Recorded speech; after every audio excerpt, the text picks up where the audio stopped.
Today we're going to do a comparison of my 2018 makeup to my 2024-2025 makeup, and just so I can see how far I've come from 2018. In 2018, I did a typical brown mum makeup.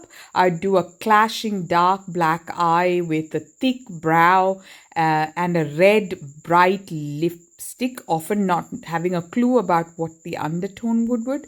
I'd create a bold dramatic look, but it also meant that there was no balancing of colors, so it often was overpowering. It didn't matter what color my dress was. Often I would just do a very dark eye with a thick eyeliner, and the combination of the dark black eye makeup and the red lipstick can be too intense if it was never really balanced, and that was not a thought that crossed my mind. It was often dated because it was not executed well and overly theatrical. The undertones often clashed, like there would be a blue, a warm or orange base red lipstick with a jet black eyes. It was too harsh for the daytime often, and it would compete with each other as well. But then I didn't know any better. As a doctor, people glamorize lives we live, but our life starts in our 40s because we have a long postgraduate education, during training education. It's a long time we train, and often first generation parents also have that time in the interim where you have to do your licensing exams and stuff. So I didn't know any better. And most of us doctors, we are not skilled in anything. We're very good at what we do, but we have no other skills most of the time because we spend half of our life training, educating ourselves, and we're bad in finances. We're bad often doing makeup or getting dressed. You can find a handful of people who are very good at these things because we really don't get much time to practice these things, unlike the others. My children for example, my daughter is more lucky because she grew up here, and I made sure that she wasn't growing up like how I grew up. I was a total nerd. I just focused on everything that was about education, progress, and focusing on multiple things. I used to do multiple things, but they were all career related things.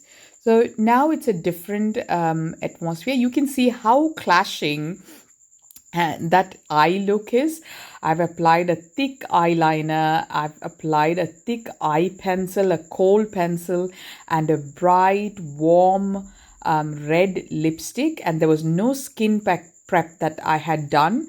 I just applied moisturizer and then just a thick matte foundation, whereas on the left side of my face I'm doing the very thin lines for my brows. I've prepped my skin with a serum and moisturizer, and I had also applied a toner, and then I'm just filling in few sparse spaces in my eyebrow instead of making it all jet black. I just didn't know how to use the product. I didn't know about undertone either. And base was not even a consideration. So I've applied the NYX Cosmetics Born to Go Liquid Illuminator today, which is something I either apply the Glotion or the Illuminator. What a difference it makes to your skin. Your skin prep is so important. And I would apply now, if I were to do my eyes, I would apply a very neutral eye with a very subtle brown eyeliner, and I will not do a black lower lash line or a thick eyeliner at any cost. I've not applied my foundation yet. I'm just doing my makeup, and you can see the difference of how things are coming together as we progress. And I would not apply the foundation on the right side. That is a very light color foundation. It's from Chanel. It's the Ultrawear All Day Comfort Flawless Foundation BD51. That's 2 shades lighter than the shade I need. And that's something I would have bought a while back because I didn't know any better. You had to make your face look fairer, if that's the word you can use. And that's what everyone did then. Today, I would match my skin. Also, to be honest, we didn't get a lot of shades in our foundations in Australia. Now we have better choices. You can see how I'm doing my eyes. I'm applying a very brown, chocolatey, light eyeshadow, and just same eyeshadow I'm using for my lower lash line, and I'm trying to keep my eyes wider. In the right, it's so stark and it's actually making my eyes look smaller. I'm also contouring my nose, which I would not have thought about or didn't rather know in 2018. So I'm just contouring my face. On the right side, you can see there's just a lipstick that's applied as a blush. There's no contouring. It's monotonous and lighter than my neck. Whereas here, I've illuminated my skin, applied a bronzer, and I'm applying the Armani Cosmetics Luminous Silk Foundation in 8.75, which is a perfect match for my skin. And it's a very light coverage foundation. It's not a matte full coverage foundation. Even then, this would be a night look for me. For the day, I would normally just use a skin tint. So I have had to teach myself to do this, practice it a million times once my career settled in and I didn't have to do a lot of fellowship exams and things. I slowly started doing this more often. So I'm using a very pale blush from Australis, and this is in the shade Side Chicks. It's hardly standing out, and I'm applying a dark berry color from MCP Cosmetics on the upper cheeks rather than coming to the center of the face, which I did with the red lipstick I applied as my blush. And then I'm brightening the center of my face. Please note, this is a night look. I would not be applying this much of makeup during the day today. So I'm just blending that in with my hand.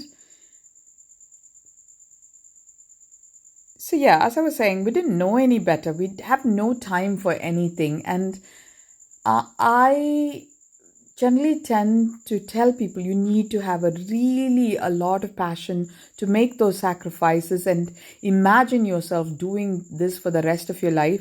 Often you hear about doctors earning 800,000, 1.5 million, but you need to remember most of them spend all their life, almost 18 hours in hospital to earn that money. They don't have a life. Often their children and their families spend the money they earn because they just don't have the life. For example, anesthetic surgeons, they do long hours and that's why they're paid. The risk is also very high. When you do a job like that, it involves high levels of stress, high levels of competence, maintenance of your skills. So all of these are never highlighted. So I am applying the Charlotte Tilbury Pillow Talk Plumgasm Fair Medium on my lip. You can see what a difference it made. I did have a very bright, I do like blushes. So that's the Patrick Tar, by the way. It's the powder blush that she's wanted. And I would set my makeup in place instead of powdering. Previously, I would apply MAC blush powder. I would apply a MAC Studio Fix powder. This is the shade C7. I didn't use this for a few years now. I still had it. And I would highlight my face today. That's the Revolution Pro highlighter. And the inner corners of my eyes to lighten it instead of applying a dark kohl pencil. I'm just so embarrassed looking at that. I was just looking at a few pictures. I will upload some of those pictures so you can see in a carousel how much of difference focusing on one part of your eyes and not just, having competing focuses on your face makes a difference. And if I were to powder, I would powder with a brush and just where I have concealed, and that's all I would do instead of applying powder all over my face. I think I can't stop laughing at how I looked on the right side of my face. Now, red lip. I can still apply a red lip, but then I would reduce the intensity of the blush, and I would take out some of that jewelry I'm wearing. So you can see, instead of applying the full thickness Milani blush, which is in the shade poppy, I would just apply it on my hand, just touch it on my lips with my hand and blur it out rather than having a bright red lip. I would also matte it out by taking out some of the products. Now, if I were to use a red lip, I would then use a blue undertone red lip like this one I am using. This is the Maybelline Superstay Matte Ink in the shade Pioneer. And I would reduce the intensity of my blush. I would remove some of those gold jewelry and I would pull my hair back so that the focus on my face is just that lip and nothing else is competing with it. I hope you guys enjoyed this video. Please do like, share and subscribe if you would like to see more of these. Thank you so much, guys.